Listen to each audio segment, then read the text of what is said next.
to discuss some of the major conceptions that really intrigued and initiated this movement of romanticism. Because we know that these are the things that actually the background of the romanticism. But what are the major ideologies, major philosophical concepts that really changed the minds of the people in the romantic age or in the romanticism? So what are they? So I have just, because these are not the things that I have taken from somewhere, because I just try to associate with my understanding that these are the causes of for the liberal movement of romanticism. Okay, so they can be wrong, rather you have to justify they can be right. So it's about my I would say opinions. They can be wrong and they can be right. So what I actually observed about the age of romanticism, these are the factors, and I have named them as early inspirations. What are the early inspirations for the movement, for the campaign, for the age of romanticism? Romanticism started actually in 1798. It started in 1798 with the publications of lyrical ballads by William Wordsworth and S.T. Coleridge, Samuel Taylor Coleridge. So these are notably the two founding figures or the two pioneers who started this age, who started this movement of romanticism with their lyrical ballads. Okay, so it started in 1798. You have to just remember about the ages. As I'm just telling you, you have to take the notes, so that because you just need to understand the sequence and the time stream, that how different happenings, how different events appear in the age. Now we are going to talk about the early inspiration. That we know that it was started in 1798, but what about the early ages? Okay, so those early ages were basically those early inspirations were, first of all, the glorious revolution. Okay, the first early inspiration was the glorious revolution, the second was American revolution, and the third was French revolution. Okay, so now you see that the glorious revolution, it started almost from in 1688 to 1689. It was the glorious revolution. And on the other side, we have American Revolution. It started in 1775 and it lasted till 1783. And the third is French Revolution. So French Revolution, it started in 1789 and it lasted till 1799. Okay, so now we will see that what is the Glorious Revolution. The Glorious Revolution, it started in 1688 with the accession, of the daughter of James II. So James II was the king. You already know about him because we have just talked about him in the Restoration period. Because on 1660 he was in the France. Before 1660 he was living his life in exilement in France, and after 1660 he was again called to be the new king, of England on 1660. And before that, that was the period, that was the time of Puritan age. You know that. And due to Puritanism, the strict rules and regulation, he was actually he was exiled from the country. He was banished from the country. He was removed from the country. James II, because James I was murdered. He was executed, and now James II, he actually moved to France. and he was living his life over there in the France. And you also know that he was living a life of full of voluptuousness over there, and he was indulged into some gaiety activities, into some vices, into homosexuality over there in the France that you already know about. And now, when he was back on 1660, after some years, when he was enjoying his life and he was enjoying his life at fullest, then the daughter, the daughter whose name was Mary too, and her husband, William. So they actually uh, came to take the rule from James II from almost 1688 or before 1688. And in that rule, you know that there was a tussle between the rivalries, the followers of James II, and on the other side, there were some people associated with the daughter of James II, Mary II, and they actually fought with one another because they think so. Might be Mary was actually pushed by her husband to take the control of the land, to take the rule of the land by her father, and they actually quarreled, and that is called the Glorious Revolution. And that glorious revolution is still to be remembered as, you can say, the revolution that was fought for independence, independence from the foppery, independence from the sexual perversion, independence from the voluptuousness, independence from the homosexuality, the rule of homosexuality by James II. So these are the things that actually gave the independence to the rule or to the kingdom of England at that time. And I would say that this is the first reason. Now coming towards the second reason, American Revolution. Okay, American Revolution is, I would say, that most important inspiration for England. And why? Because England was the empire. England was a strong empire, and England was the one who actually exploited and colonized America, the great America, on 1492. You know the history a little bit about the American, I would say, when Christopher Columbus actually went into the land and they occupied the whole America. So it was the time when the British at that time made America as their colony. America was the colony not for the Britishers; it was a colony for the French, for the Spanish, and for the other, I would say, empires as well.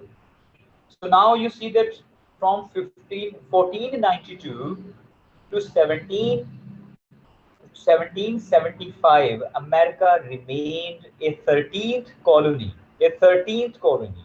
to under the supervision or under the power of British Empire. Okay, let me repeat my words.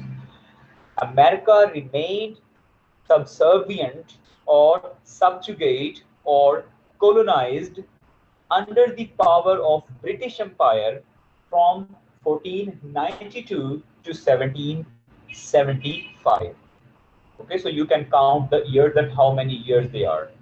So America remained a colony, like I would say, like the slaves working under the supervision or the surveillance of the British Empire. And British Empire controlled over the lands of the America for more than 300 years. Like they have most of the time banned their foods, their shipments, their trade system, the British people, the British Empire, and they were slaughtering the American people. They were killing them, and they were looting every single penny from the land. They were enriching England. They were enriching their empires. They were actually ransacking the whole land of the America. They were looting the gold.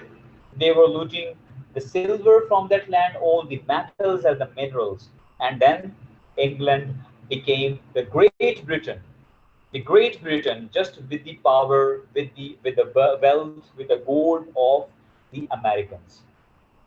Now, Americans, they did not stop struggling. They did not stop protesting against the British Empire. They, after 300 years, finally succeeded to get back their country from the rule of British Empire. And this was 4 July 1776 when America was declared as an independent state by George Washington. Okay, it means that America struggled a lot to emancipate herself from the rule of England, from the rule of, I would say, Britain.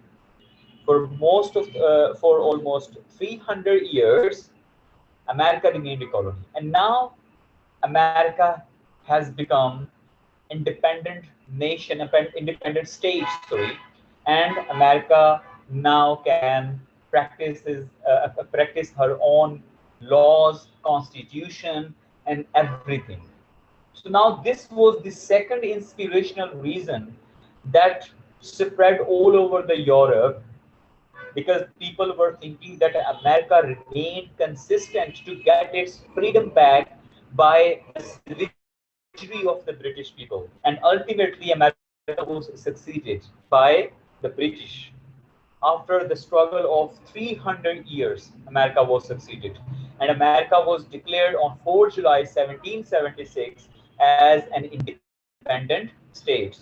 Okay? So this was the second inspiration for this movement of romanticism, because not all the time people are in the favor of their countrymen. Even though romantics, they all are Britishers, and they are not all the time favorable to their countrymen. Because whenever they have something new to practice, they are just taking them. Because writers, they are the neutral people. They are not the same like the other countrymen. They talk about unbiased things. They are not taking the sides. Okay, so it means that the British romantics, they took this inspiration by the Americans, because they have struggled.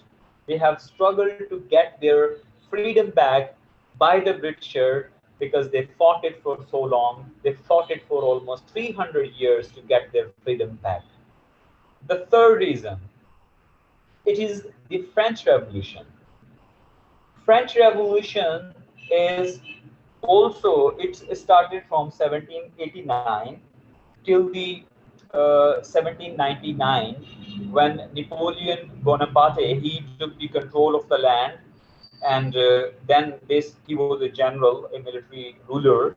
He took the control of the land, and then things go, you can say, they were settled a bit.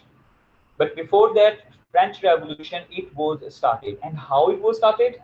It was started by the common people. It was started by the common people, the people who could not get their equal rights, the people who cannot their equality, equality in equality in, you can say, in money matters, equality in their rights, equality in worshipping their religion, equality in anything. The people at that time in the France, they were conscious about their statuses. They were very conscious about their statuses. We belong to this class, we belong to power. We were very conscious. And those people, the conscious people, they totally neglected the poor people of the society. And those poor people, like if they are stealing anything, they were put into jail. But the elite people, if they are, even though murdering the people, slaughtering the people, and they were never given any kind of punishments by the law, by the justice system. It means there was no justice system at that time. And now the poor classes, They were getting strong and strong every day. And they were, this movement started with, you can say, a couple of people. Then they became dozens of people, and then they became a delegation, and after that it was, you can say, a huge number of the people who protested against the government or the state at that time, because people cannot see anything except to fight against the government of the France at that time. And then, because people were actually enduring and bearing the savagery, the cruelty, the brutality of the state, of the people for so long, and they have nothing to do except to fight against the people, the rulers, the state. And what happened? All the common people, they stood on one platform. They stood on what one platform, and what they've done, they actually freed all the servants. They freed all the prisoners from the jails, from the arrest of the people. They broke into the jails and they freed all the people who were the prisoners around there, and they were imprisoned into those jails without any big reason, without any major reason. And then every single man who belongs to the royal class, they were dragged into the streets. They were murdered and slaughtered and beheaded by the common people. Every man, even though the religious people, they were dragged into the streets by the commoners, they were beheaded. Then the lords, they were dragged into the streets, they were beheaded, they were slaughtered, they were embalmed by the commoners. It means the people came out for their justice, for their rights, for the equality of the law. And this was the French slogan that you can see on your screens: liberty, equality, and fraternity. Fraternity means the brotherhoodness, and equality means that they demand equal rights, they demand liberty, and that was the freedom to live of their own. Because the poor people, they were actually put into the jail without any reasons, without any cause. So they want freedom, they want liberty. On the other side, equality, there was no equality, because the class conscious people, they were thinking themselves superior to the commoners, to the poor people. And there was no equality, there was no, I would say that, balance between both of the classes, because the superior classes all the time think that they are exempted from the justice system, because the justice system does not apply on the lives of the elite people. And then the commoners, they demanded for equality. If someone who does anything wrong from the elite class, so that must be punished. But that is not the case in the French. So France was actually exempting that person, forgiving that person with a mild reason, because they think that if the Lord will be punished, the whole royalty will be punished. So they did not punish their lords, they did not punish their people, the elite classes, and this is how they were exempted. And people came out of their houses and homes just for this cause, that we want equality. And then fraternity. They were demanding the brotherhoodness, because they were all the same in their rights, in their demands. So they wanted the same sense of brotherism or brotherhoodness in all over the country. And if they did not find that brotherism or brotherhoodness, so they also again they were also fought against the system. And then you see that there was a entire overturn entire overturn of the kingdoms, of the states, of the power of the religion. And they were overturned, they were destroyed. And the commoners, they actually came at the top. The commoners came at the top with this revolution. Now, this revolution, American Revolution, glorious revolution, they all give not only the people of their lands, but the whole Europe a sense of freedom and liberty to think out of the boxes, because these all things involve a long struggle of the people. A long struggle of the people. They fought for their liberties, they fought for their independence more than 300 years, more than, you can say, they sacrificed their lives. So these are all the reasons, the early inspirations for the people of the Romantic Age, that they started writing with, because if the, the freedom is given to the countryman, so that freedom is not to live their life at fullest. That freedom is in the art. That freedom is in the music. Freedom is in literature. Freedom is in everything, in every walk of life, in every section of life, that freedom is given. So we see that these are the three major inspirational and philosophical battles and revolutions that actually caused and launched the great movement of Romanticism. And this is the reason that they started writing out of the boxes.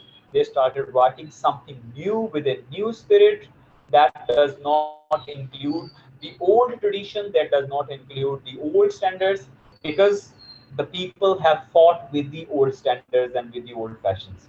Now there is something new to be initiated in that process, and it was done by the Romantics. Okay, so I hope so that you understood about the whole processes, the whole background, the whole inspirations of this age of Romanticism. And if you need to ask any question about the age, about the understanding of anything, you can ask me right now.